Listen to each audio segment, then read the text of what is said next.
ഞാൻ ഡോക്ടർ ആതിര. ഇന്ന് നമുക്ക് പൃഷ്ഠവസ്തി എന്ന ചികിത്സയെക്കുറിച്ച് പരിചയപ്പെടാം. Back pain, sciatica, disc problem, osteoporosis തുടങ്ങിയ നട്ടെല്ലിന് ബാധിക്കാവുന്ന രോഗങ്ങൾക്ക് വേണ്ടിയുള്ള ആയുർവേദ ചികിത്സയാണ് പൃഷ്ഠവസ്തി.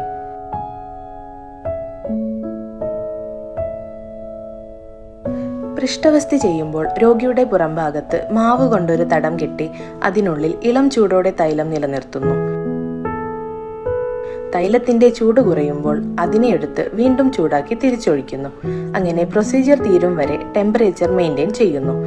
ഇങ്ങനെ ചെയ്യുമ്പോൾ തൈലത്തിന്റെ ഗുണങ്ങൾ ഉള്ളിലേക്ക് ഡീപ്പായി ഇറങ്ങി മസിൽ ആൻഡ് നെർവ് റിലാക്സ് ആകാൻ സഹായിക്കുന്നു. സ്പൈനിൽ പ്രഷർ കുറയുന്നത് വഴി ബാക്ക് പെയിൻ ഉള്ളവർക്ക് വേദന കുറയാനും, നെർവ് കംപ്രഷൻ കുറയുന്നത് വഴി സിയാറ്റിക് പെയിനിന് ആശ്വാസം ലഭിക്കാനും, സ്പൈൻ അലൈൻമെന്റ് ശരിയാകുന്നത് വഴി ഡിസ്ക് പ്രോബ്ലം ഒരു പരിധിവരെ കൺട്രോൾ ചെയ്യാനും സഹായിക്കുന്നു. ഈ പ്രൊസീജിയർ വഴി ഇരുന്ന് ജോലി ചെയ്യുന്നവർക്ക് neck and back blood circulation കൂട്ടാനും, പോസ്ചർ ഇംപ്രൂവ് ചെയ്യാനും, അതുവഴി സ്റ്റിഫ്നെസ് കുറച്ച് ഫ്ലെക്സിബിലിറ്റി കൂട്ടാനും സഹായിക്കുന്നു. കൂടുതൽ വിവരങ്ങൾക്കും ചികിത്സയ്ക്കുമായി ബന്ധപ്പെടുക സ്വാസ്ഥ്യ ആയുർവേദ കണ്ണൂർ 8606000026.